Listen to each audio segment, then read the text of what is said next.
While red blood cells are carried away at high velocity by a strong blood flow, leukocytes roll slowly on endothelial cells. P-selectins on endothelial cells interact with PSGL1, a glycoprotein on leukocyte microvilli. Leukocytes, pushed by the blood flow, adhere and roll on endothelial cells because existing interactions are broken, while new ones are formed. These interactions are possible because the extended extracellular domains of both proteins emerge from the extracellular matrix, which covers the surface of both cell types.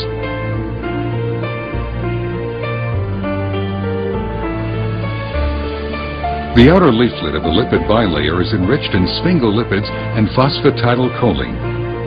Sphingolipid-rich rafts raised above the rest of the leaflet recruit specific membrane proteins.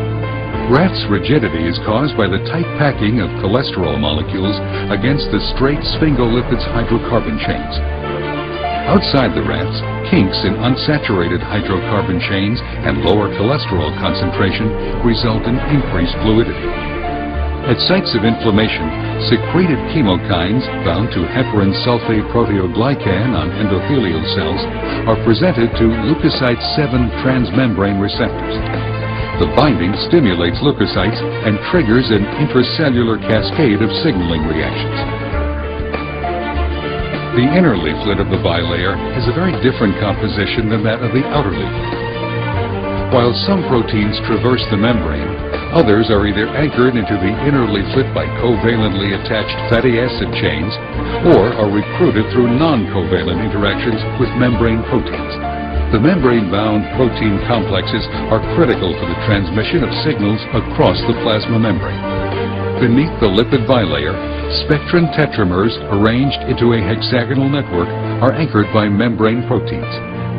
This network forms the membrane skeleton that contributes to membrane stability and membrane protein distribution.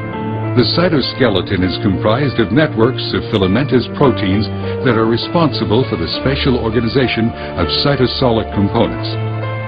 Inside microvilli, actin filaments form tight parallel bundles, which are stabilized by cross-linking proteins. While deeper in the cytosol, the actin network adopts a gel-like structure, stabilized by a variety of actin-binding proteins. Filaments, capped at their minus ends by a protein complex, grow away from the plasma membrane by the addition of actin monomers to their plus end. The actin network is a very dynamic structure, with continuous directional polymerization and disassembly. Severing proteins induce kinks in the filament and lead to the formation of short fragments that rapidly depolymerize or give rise to new filaments.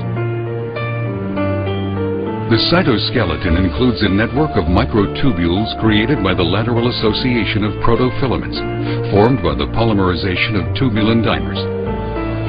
While the plus ends of some microtubules extend toward the plasma membrane, proteins stabilize the curved conformation of protofilaments from other microtubules, causing their rapid plus end depolymerization. Microtubules provide tracks along which membrane-bound vesicles travel to and from the plasma membrane. The directional movement of these cargo vesicles is due to a family of motor proteins linking vesicles and microtubules. Membrane-bound organelles like mitochondria are loosely trapped by the cytoskeleton. Mitochondria change shape continuously, and their orientation is partly dictated by their interaction with microtubules. All the microtubules originate from the centrosome, a discrete fiber structure containing 2 orthogonal centrioles and located near the cell nucleus.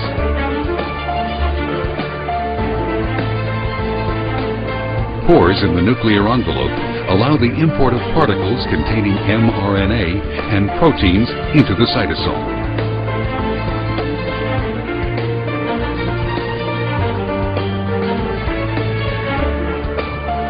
Here, free ribosomes translate the mRNA molecules into proteins.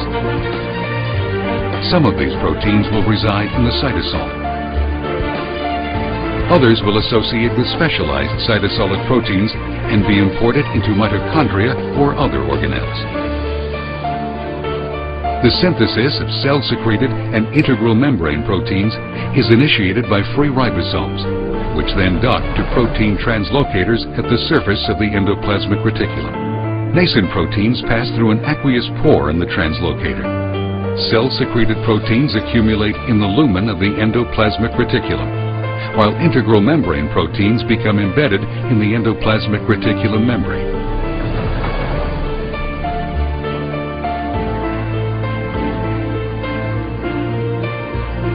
Proteins are transported from the endoplasmic reticulum to the Golgi apparatus by vesicles traveling along the microtubules.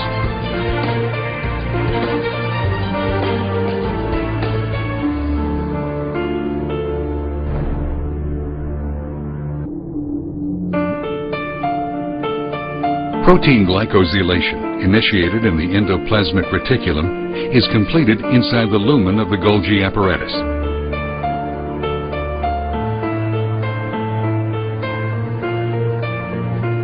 Fully glycosylated proteins are transported from the Golgi apparatus to the plasma membrane.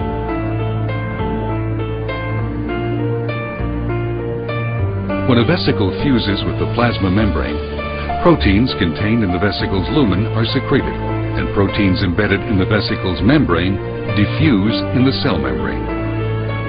At sites of inflammation, chemokines secreted by endothelial cells bind to the extracellular domains of G-protein-coupled membrane receptors. This binding causes a conformational change in the cytosolic portion of the receptor and the consequent activation of a subunit of the G-protein. The activation of the G-protein subunit triggers a cascade of protein activation, which in turn leads to the activation and clustering of integrins inside lipid rafts. A dramatic conformational change occurs in the extracellular domain of the activated integrins. This now allows for their interaction with ICAM proteins displayed at the surface of the endothelial cells. These strong interactions immobilize the rolling leukocyte at the site of inflammation. Additional signaling events cause a profound reorganization of the cytoskeleton, resulting in the spreading of one edge of the leukocyte. The leading edge of the leukocyte inserts itself between endothelial cells, and the leukocyte migrates through the blood vessel wall into the inflamed tissue.